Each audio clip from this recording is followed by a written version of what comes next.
Well, well, well. What is going on, my fellow fart knockers and dillweeds? It is yet another episode of the Gen X Locker. It's me, your host, AntMasterFive, coming at you from, well, as always, 8 feet underground, somewhere at the base of the Catskill Mountains. Hey, how come Andrew gets to get up? If he gets up, we'll all get up. It'll be anarchy. Damn right. It's been a week. It really has. Work has been bleh, and I really could not wait to get wrapped up in my Batman glass. I could not wait to get into this episode. So, on the docket tonight, kids, what are we going to do? What are we going to do? What are we going to do? Well, here at the Gen X Locker, we like to talk about things that are Gen X esque. No shit, Sherlock. Hey, that was definitely, was that a more of a boomer thing or a Gen X thing? The whole no shit Sherlock. Well, speaking of Sherlock Holmes, speaking of anarchy, speaking of John Bender, speaking of movies, I came up. I'm just gonna slam into my microphone. I came up with a brilliant idea. What's that idea, Steve? I came up with a brilliant idea. I said I'm gonna do the my. Can I adjust my pop filter? Oh Jesus! Oh Jesus! Oh Jesus! No editing here at the Gen X Locker. I said I'm gonna do my top movies of the 90s. This isn't, oh, how come such and such isn't on there? Won so many Academy Awards, and how come this movie isn't on there? Because I didn't like it. So originally, I kind of compiled my list into like the top 10. My buddy Blue at work was like, you know what, Ant? You should do like your top 12 best and your top 12 worst. It's a great idea. Like I was gonna like maybe like do like my best from the 80s, my best from the 90s, but it all got away from me, and I was just like, all right. So kind of his idea that I'm rolling with, but I says, you know what? Let me just do my top movies of the 90s. So without further ado, I made a list of 25, I guess, with definitely a twist on what number one is. So let's hold our nose, take the plunge, dive right in. The 90s, you know what, ladies and gents, the 90s were all about, I mean, there were some, I mean, I understand, the movies of the 80s, and there's probably going to be an episode on the movies of the 80s and my top picks of the movies of the 80s. But I mean, you can't deny that the 90s wrote the summer blockbuster. I mean, it was not blockbuster video, but like, I mean, you heard that term. It's a blockbuster summer at your local AMC movie or your local Lowe's theater, not Lowe's, a department store, but thank you for coming to Lowe's, the Lowe's theater. I think eventually it was taken over by AMC. Regardless, but it was, you heard that term. You heard that term. It's the summer of blockbusters, and there were some summers that were just compiled with just movie after movie. It's like, oh, we it's come June, we're gonna see this. I should have did more research on what this and this should have been for specific year, but nevertheless, like I said, here we are, and we're gonna go right into it. So, I mean, it's no particular order that I did these in, but somewhat of in order of, least to best. So, coming right into my list, I don't even know where I'm starting it. Is this 25? Is this 26? I'm pretty sure they're 25, but look, it's a list. Drop Zone, coming out in December of 1994. Oh, what can we say about Drop Zone? We can say a lot about Drop Zone. We'll probably do a whole episode about Drop Zone because it's one of those just cheesy ass movies that AntMasterFive just immerses himself into. It's one of those movies that when it's on any kind of cable network, even if it's on like AMC and it's like edited and there's no curses and stuff like that, I still freaking watch it. Why? I don't know. But it was it was your action-packed 90s flick. It was, you had Gary Busey as the bad guy, and you had Wesley Snipes as the good guy.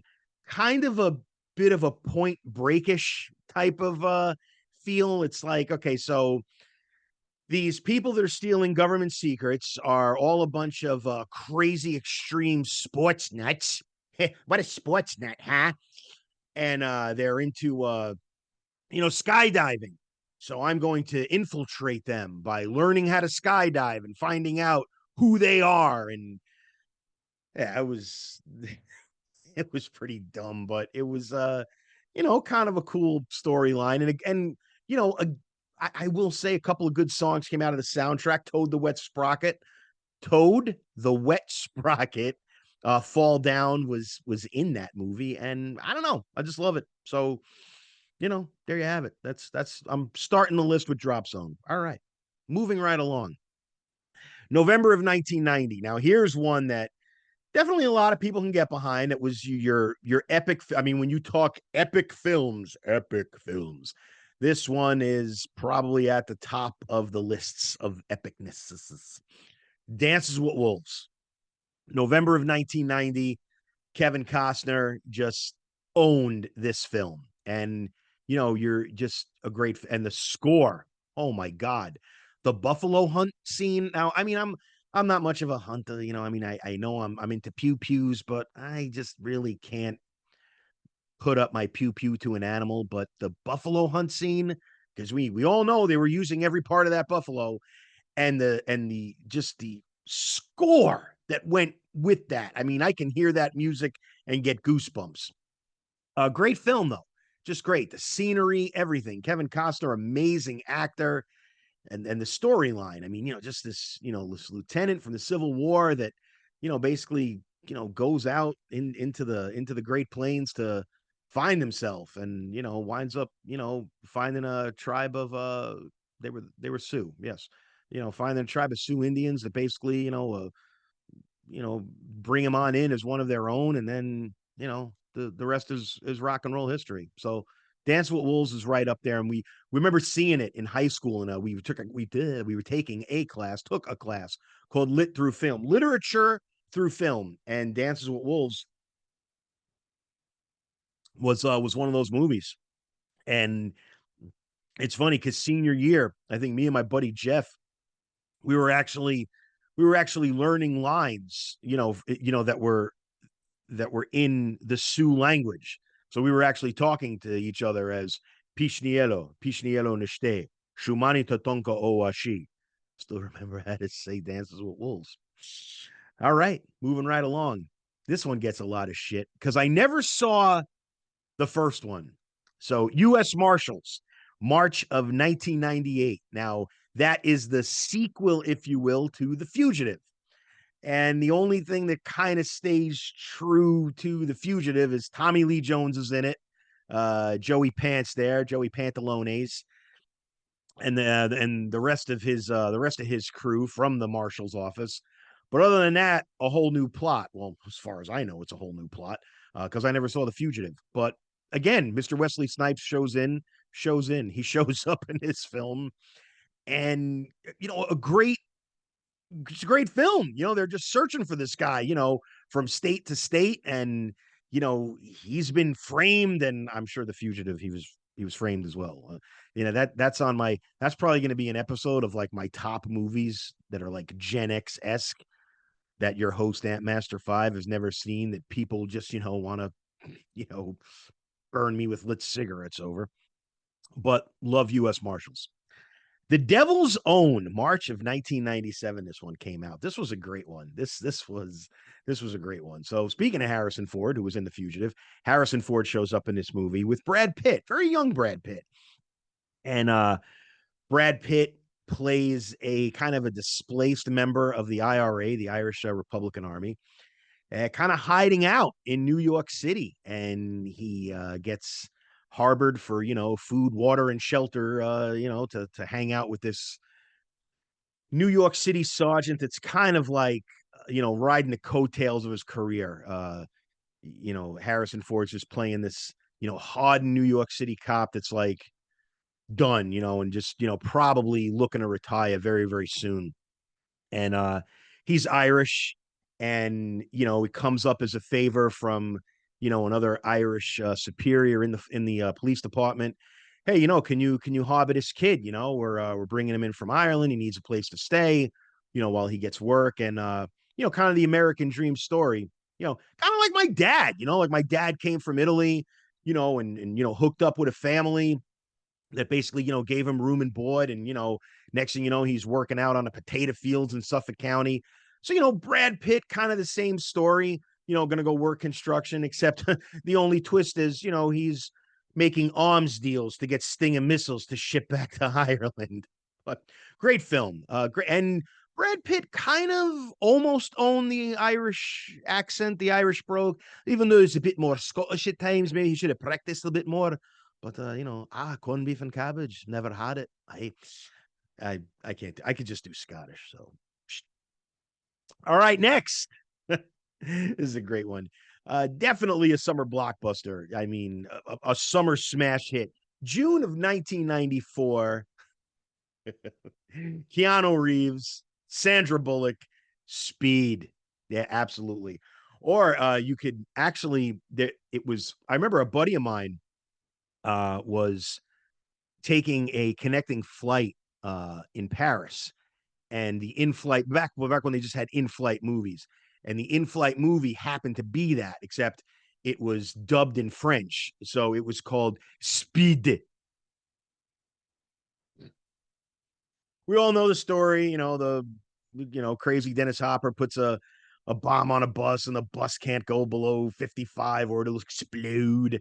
Alan Ruck from Ferris Bueller's Day Off shows up in that movie. It's like, what is he doing here? Is just like the pesky, complete, doofus tourist. I mean, it gets a lot of shit. Keanu Reeves basically didn't come into his whole.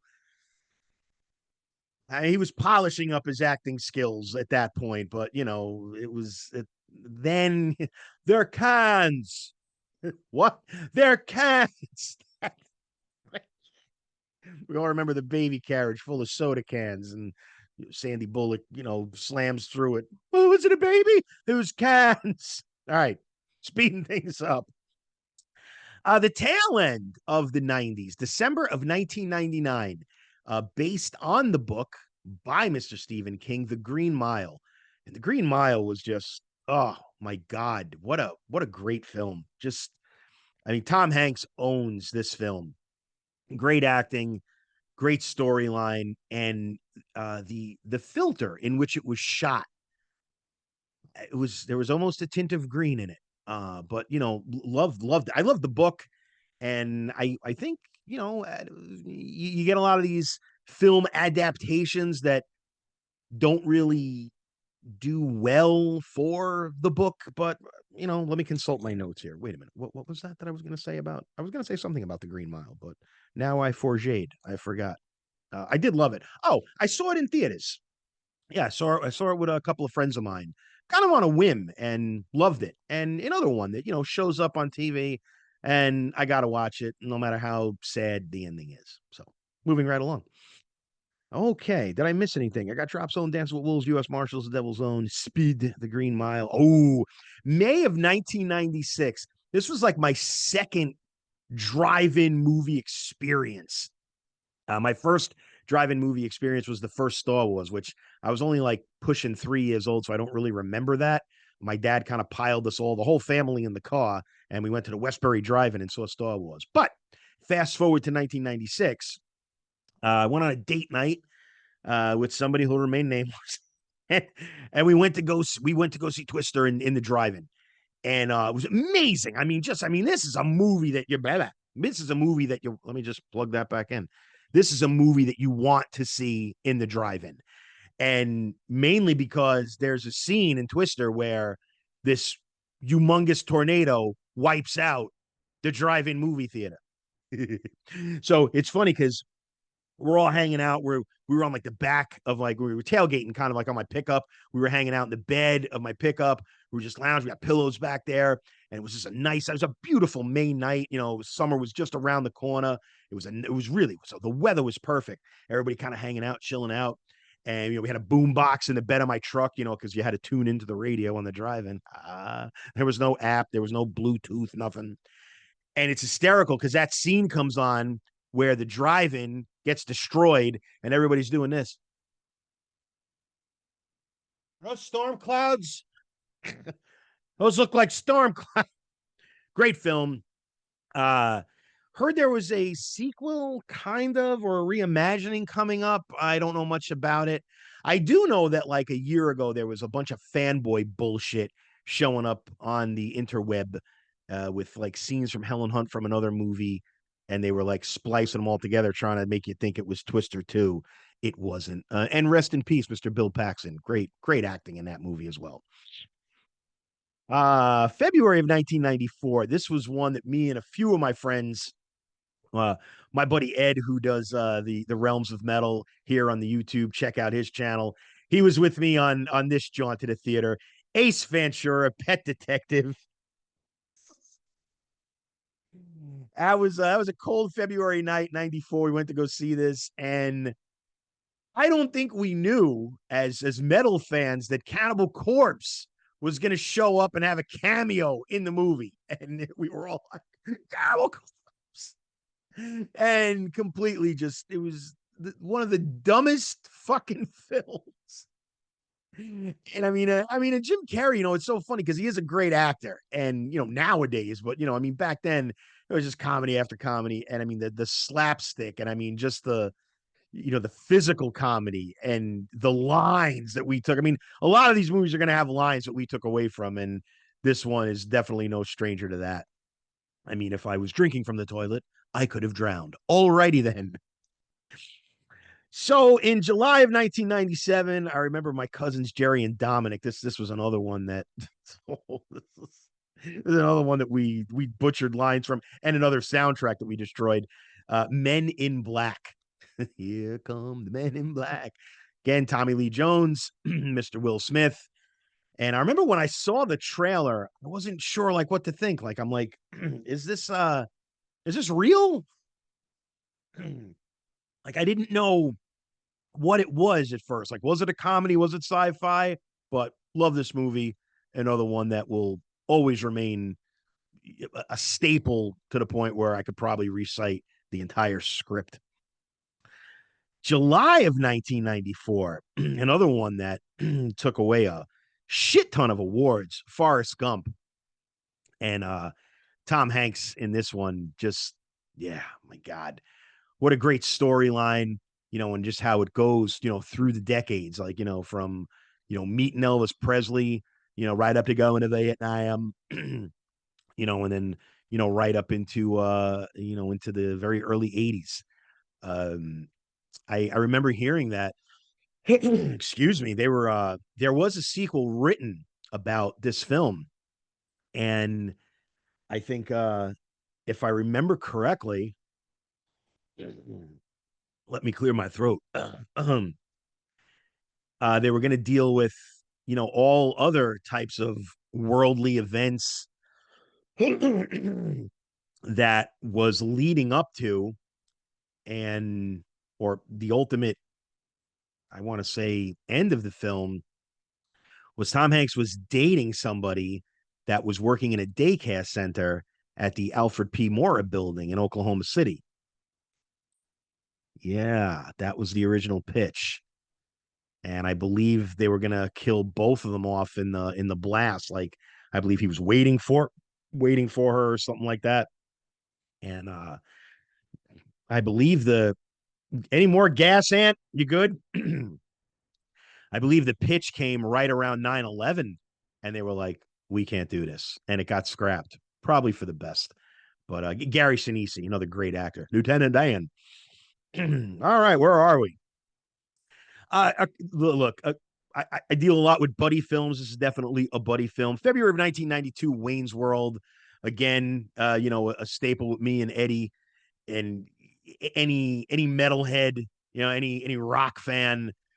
Love this movie. This was basically a spin-off of the characters that Mike Myers and Dana Carvey did from SNL. It's Wayne's World, party time, excellent. Figured, let's write a plot. And it was a pretty cool plot. They basically said, well, they do this show in their basement.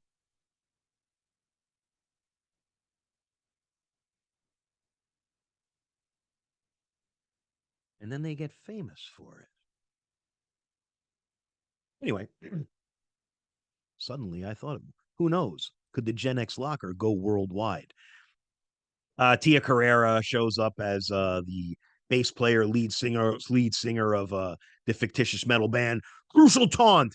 And who could forget the Jolly Green Giants and the Shitty Beatles that played at the Gasworks? And Meatloaf himself was the bouncer at the Gasworks. This movie, if I don't say it, then I'm just going to close up the channel. This was the movie that re-put Queen's Bohemian Rhapsody like back on the charts and basically gave it this whole resurgence. And I I probably would put that on a mixtape just so me and my heads could do that. Me and my heads, me and my metalhead friends could do the headbang thing in the bridge. So not the not we weren't on a bridge. We were the bridge of the song. Apollo 13. Man, Tom Hanks is showing up a lot in shit. June 1995. And Gary Sinise as well. Kevin Bacon, God rest his soul, Bill Paxton. A autobiographical film done about the Apollo 13 botched moon landing that never happened. Really captures it. And I mean, we all know that those astronauts did survive, but man, when you watch that film, you're just like, I mean, it's like tension soup in a tin can. No pun intended. Okay. Speaking of Mike Myers, this is a great one. My cousin Katie and I, this is a quotable, potent quotables, like they say in Jeopardy. July of 1993, right after I graduated high school. Didn't see it in theaters, but saw it on HBO and then just stuck with it ever since. So I married an axe murderer. This is just Nancy Travis, Anthony LaPaglia, and Alan Arkin actually, round out the cast. It's definitely what they call like a black comedy because it's definitely got those dark elements, because it's like, he's dating this girl that might have, been a serial killer. um, oh man, Phil Hartman, yeah, the late great Phil Hartman from SNL. It's another thing about these movies. There's so many SNL characters show up in it, and he shows up in it as the guard at Alcatraz, and his name is John Johnson, but people around here call me Vicky. Charles Grodin has a cameo, and Stephen Wright as a pilot. I've never been this far off course before. Actually, I have no concept of time. Where are we? Like there's almost ones I want to scratch. Um, Definitely a blockbuster. July of 1996, ID4, Independence Day. This was a movie that you went to the movies for, without a shadow of a doubt. You went to the movies for Independence Day, and it came out like Independence Day weekend, July 4th weekend. I remember I was selling cars at the time. Don't ask me why. And I went with a bunch of like a couple of the guys from the service department, a couple of guys from the sales floor, and we went to go see ID4. And it was great. It was just a great movie. I mean, just big, explosion type of big size, city size ships. Very reminiscent to the show V, if anybody remembers, if we go back to the 80s, where'd they get that idea from? Got to speed things up, man. Another buddy film in March of 95, we have Tommy Boy. Ah, man, who doesn't miss Chris Farley? I mean, he was just, the guy was just larger than life. Him and David Spade. And I mean, I understand, they did Black Sheep as well, but Tommy Boy just that was their swan song. Great movie, the whole road trip concept. And anytime you took a road trip with a friend, if both friends knew this movie, the lines were coming out during that road trip. And you look later on and you could see, how Chris Farley's death really affected David Spade. And like him talking about the making of Tommy Boy and how they really just got closer as friends. So it's a great movie and it's funny. Definitely a feel good movie, but really fucking funny. Rob Lowe shows up in it, and Bo Derek, she's like a 10. And just yeah, you're all around feel good buddy film. So that's why it's on my list. Ooh. October of 1996, I bring you Sleepers. Yeah, this was one. Uh we had Jason Patrick, we had Brad Pitt, Robert De Niro, who played Father Bobby, Dustin Hoffman played the drug addict, former recovering drug addict lawyer. Great. Oh, Kevin Bacon, great movie. Written by a guy, Lorenzo Carcaterra, who claims that it was all true, that these, four friends in Hell's Kitchen, New York, in the 60s, apparently caused a bunch of mischief that got them thrown up into some type of correctional facility just for boys, and a lot of harsh things happened to them. And then, one of the guards wind up dead like 14 years later. He says it was true. People say it's not true. Either way, great film. Dark, but definitely on there. And a great book as well. Ooh. June of 1990. Very early in the decade. Brought us Tom Cruise with Days of Thunder. I loved everything about this film. I don't care how many times I say that about films. I love everything about this film. That was back in the day when I kind of started getting into NASCAR, and I don't anymore. I'm not really into stock car racing, but I love this film. And I always remember the one scene that I'll always take with me is, he had this bad accident in the Daytona 500. He wrecked his car, and he bruised his brain, and he's getting back into it, like a year later. And there's a wreck on the track, and he's driving, and he's taking his foot off the gas, and Robert Duvall that's his pit manager, and he's on the I got headphones on so it works, and he's on the microphone. Cole, you all right? You all right? He does a great southern accent. And he's not answering. And and the smoke from this accident, and he's driving up to it, and I know I'm building up the tension, and he's thinking about his accident, and oh my god, what's gonna happen? Goosebumps, everything's my heart's racing. And then all of a sudden the smoke clears, and he doesn't hit any of the cars, and he's through the smoke, and he just drops the fucking hammer, slams on the gas, and he says, "I'm through it, Harry, I'm out of here." I got goosebumps just talking about that scene. And from somebody that suffers with panic and anxiety, that's a great scene, because it's very metaphorically, programmed to show you what it's like when you get through it. Anyway, enough being philosophical. Enough of the enough of the. Do you want falafel? A big blockbuster. Again, early in the decade. July of 1991, Terminator 2 Judgment Day. I mean, you couldn't get away from the trailers alone. Every movie that you were seeing in like early 91, T2, Terminator 2, and it was like, wow, it's like, are they, is everybody reprising their roles? It's like Schwarzenegger's going to be the Terminator. I mean, we know Michael Biehn, who played, Kyle Reese is Deet. That was from So I Married an Axe Murderer. Some of you are now Deet. And, Linda Hamilton, and, what's this going to be about, and who's this guy? Robert Patrick shows up as the T-1000. But here again, another one, that you a movie that you go to the movies for. When you say action packed, Terminator 2 is action packed. Of course, the plot, when you start thinking about the space time continuum, sometimes you get lost. So, speeding things up, September of 1990. I'm Italian. I'm going with Goodfellas. There's nothing more that I could say about it. Goodfellas. Rest in peace, Henry Hill. And Ray Liotta. Jesus Christ. Well, yeah, they're both dead. And I'm funny how. Put Joe Pesci on the map.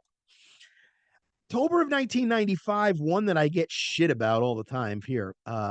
Powder. Powder was a great film. I don't know. I loved it. I fell in love with it. Sean Patrick Flannery, and Jeff Goldblum, and just a great. I don't want to say a coming of age film, because he's definitely like in his late teens, but this boy who basically, has the power of electrolysis. I guess they call it that, but can like, harness lightning and, almost use the force, telekinetic energies and stuff like that, who has an IQ that makes Einstein look like a complete dunce. Highly recommend it. Warms your heart, makes you feel sad and whatnot. Probably not the greatest acting, but do I care? No. We're coming on the wire here. We're coming down the wire. The Big Lebowski, March of 1998. Cult movie, one of my favorites. I don't know. I mean, honest to God, when it comes to pew pews, probably the only reason why I own a 1911 is because John Goodman, Walter, his character, pulls it out in the bowling alley. You flash your piece out on the lanes. um, they have festivals for it. Jeff Bridges is the dude. Steve Buscemi is Donnie. Shut the fuck up, Donnie. You're out of your element. Another fine quotable film. And I'm not into a lot of cult films, and this one a staple. So next on the list, another summer blockbuster. The year I graduated high school, too. The summer I graduated high school. Jurassic Park, another film that you went to the movies for. Big giant reptiles on the big screen and a great score. And I did love this movie better than the book, because if you did read Jurassic Park, Michael Crichton, the whole thing where the girl is trying to hack into the system and open up the gates and de-electrify is that a word? De-electrify the fences? That goes on for like fucking 8 chapters, Jesus Christ. But the movie itself, Laura Dern, Sam Neill, Jeff Goldblum again. My buddy Ed always said it. He's digging her with science, the chaos theory with the water over the. He's putting the moves on her with science. Love this movie, but I will say this. I do have to say this about Jurassic Park. The original Jurassic Park is the only Jurassic Park out of the whole Jurassic Park franchise that I saw in theaters. The other thing I have to say about Jurassic Park, holy fuck, this movie had merch. When you talk about, Spaceballs, the lunchbox, Spaceballs, the t-shirt, Spaceballs, the flamethrower, the kids love this one. Jurassic Park was everything, because it was funny, because when you saw Jurassic Park and they're showing you the fictitious theme park of Jurassic Park, and they're in the gift shop and you see the Jurassic Park lunchbox, the Jurassic Park hats, the Jurassic I just broke wind, the Jurassic Park fart. Everything that was there was then sold like as merch. I mean, if I remember correct, I don't think Ford did it. I'm wearing my Ford hat, but it is backwards. But I remember like there was like a whole Jurassic Park Ford Explorer type of cult following that, showed up in car shows. I mean, put Ford Explorer on the map. So yeah, that movie, if I could say any movie besides Nightmare Before Christmas, which isn't on my list, sorry to say, any of the movies of the 90s that came with like a slew of merch, Jurassic Park. All right, coming into the top right here. I always say this, one of my go-to homesick movies, Crimson Tide, which always gets confused with The Hunt for Red October. But Crimson Tide did not have the late, great Sean Connery. We named the dog Indiana, you bastard. No, this one was Gene Hackman, and it just, oh my God. I forgot Denzel Washington's name. And, Denzel, James Gandolfini shows up in it. And Steve Zahn, a great comedic actor. And just a great film. I mean, just mutiny on a submarine, right around this turmoil event, traumatic, a moment of turmoil, a moment of unrest in the nations where I believe, was it still the Soviet Union? Wait a minute. What year was that? Hang on. Oh no, 95. No, okay. So the Russian government is trying to recapture the Soviet Republic, and there's some guy, crazy dictator, everybody's fictitious, named Vichenko, I think, and he's going to launch missiles, and oh my God, and then the transmission gets interrupted, and we don't know if we should launch our missiles, and great film. I mean, and because they're in a submarine, just put on your air conditioners while you're watching this movie because you get warm just watching it. But I love this film. I've always loved Crimson Tide, and I don't know why. It was always a homesick movie. If I was homesick, Crimson Tide's going to go on. All right, July of 1991. I mean, and this is my final one before I get to my catch of my number one, and then we'll do some honorable mentions. Point Break. Yeah, I mean, rest his soul, Patrick Swayze. I know it's Swayze. He did great in this movie. Again, Keanu Reeves was up and coming at the time, and it's hysterical when you look at like his acting now and like the whole John Wick series. He's done a lot. He's done a lot of work on himself. I did like the plot, and like I said, it was very reminiscent to Drop Zone. So we got the good guy that has to infiltrate the bad guys, and the bad guys doesn't know who he is, and maybe he should become friends with them, even though Drop Zone he didn't become friends. But the element of an extreme sports, not the element of extreme sports. Drop Zone, we had the skydiving. Here we have the crazy surfing. Anthony Kiedis shows up in it from the Red Hot Chili Peppers. Hey, speaking of the Chili Peppers, we have a couple of Chili Peppers things here. Flea showed up on the big. There is the money, Lebowski. Nice marmot. But I love Point Break. As for the remake could literally suck a bag of dicks. No, absolutely not. But Point Break will always have a place right here. Coming into my number one film of the 90s in 3 parts. So my number one is A, B, and C. September of 1992, A is Singles. Yeah, I said it. Singles was at the height of the grunge movement that came out of the Pacific Northwest.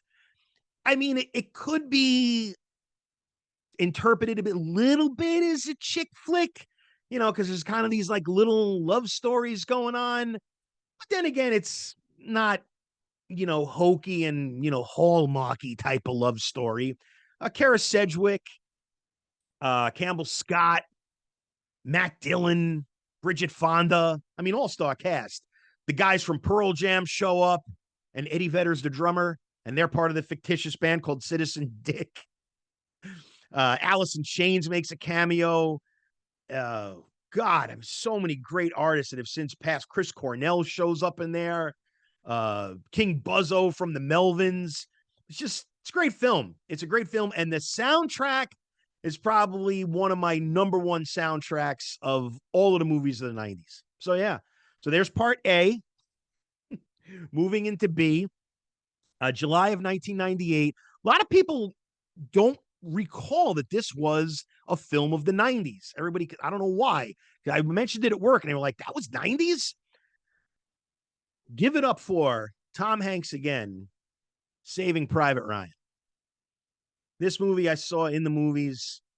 To see it on the big screen, I mean, if you ever get the opportunity to see it on the big screen, the landing on, in Normandy, Utah Beach, Omaha Beach, was just, it took your breath away.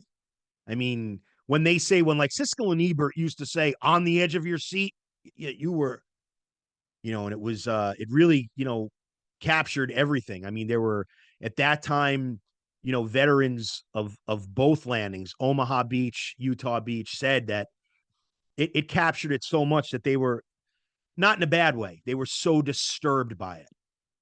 And it was a great plot to, get this one soldier home. And, the historical accuracies, not inaccuracies. There's a couple with weapons that I noticed, but we won't go into that. We're pretty dead on balls accurate. Joe Pesci. And I loved it. I love this film. I love this film from the perspective of the grandson of a World War II veteran. This movie captured it. And, the one actor there that plays Timothy Timothy J. I always forget that kid's name. And he was in Twister. He was in the show Lost. He was my grandfather's rank. He had a technical corporal insignia which that insignia, that patch, that arm patch is currently in a shadow box in my living room. So giving props to my grandpa. Always loved that movie. Probably the closest I will ever get to the man that I never got to meet, because he passed in 72 and I came about in 75. So that movie is always going to have a place. Always going to have a place with AntMasterFive. And coming in at number 1C, when you think Gen X, if I didn't say this movie, you'd probably think I was kidnapped. So let me wet my whistle. Now, this was released. Let me look at my notes. This was released in January of 94 for the Sundance Film Festival, but didn't get released, nationwide until 10 months later in October of 94.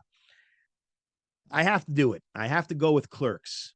Kevin Smith, just his, I can't say epic, because it's really not an epic. I understand there's another 3 films. The second one, it was okay. Definitely funny. Had its funny parts. Had the stupid flash mob scene I don't want to talk about. The third one, if you get the opportunity to see the third Clerks, don't. But the original, shot in black and white, very low budget, just amazing. And everything that encapsulated Gen X was definitely captured in Clerks. Just working this Joe job, playing street hockey on the roof, salsa shark, and just that whole, what am I going to do? Here I am. I'm out of high school, and, I got a shit job, and what am I going to do? What am I going to do with the rest of my fucking life? And, the talkings between, Dante and Randall are just, they're staples. Randall, is my cat, my old man cat, still with us today, and I named him after Randall. And Dante, who we since lost in November of 2019, they're named after the Clerks characters. Maybe I'm not fond of Kevin Smith. He's not my cup of tea, but I thought he did a great job with this. So, like I said, those are my 3 number ones, and Clerks had to be in there. It just, between Singles and Clerks, if you really want to get an idea of Gen X, those are definitely the flagship Gen X movies. Honest to God, at least this end of Gen X. When you talk about the 80s, you talk about like St. Elmo's Fire and, like The Breakfast Club. But, that other end of Gen X, those kids that are born in the mid to late 70s, it's all about Clerks. It's all about Clerks and Singles. A couple of honorable mentions before I wrap up. My good friend Johnny Brennan with the Jerky Boys, coming out in February 95. The Jerky Boys, if you guys don't know, they were a comedy duo that made prank phone calls that wind up actually getting signed with Atlantic Records and made albums of these prank phone calls. And then Alan Arkin again shows up in their Ozzy Osbourne shows up in their full-length film. And just a great slapstick funny plot. And not because I'm friends with Johnny Brennan, the Johnny B of the Jerky Boys, but I will always give that an honorable mention for 90s films. Mallrats, again, another Clerks-esque Kevin Smith one. That was released in October 95. And then, speaking of Sean Connery, went home and fucked the prom queen.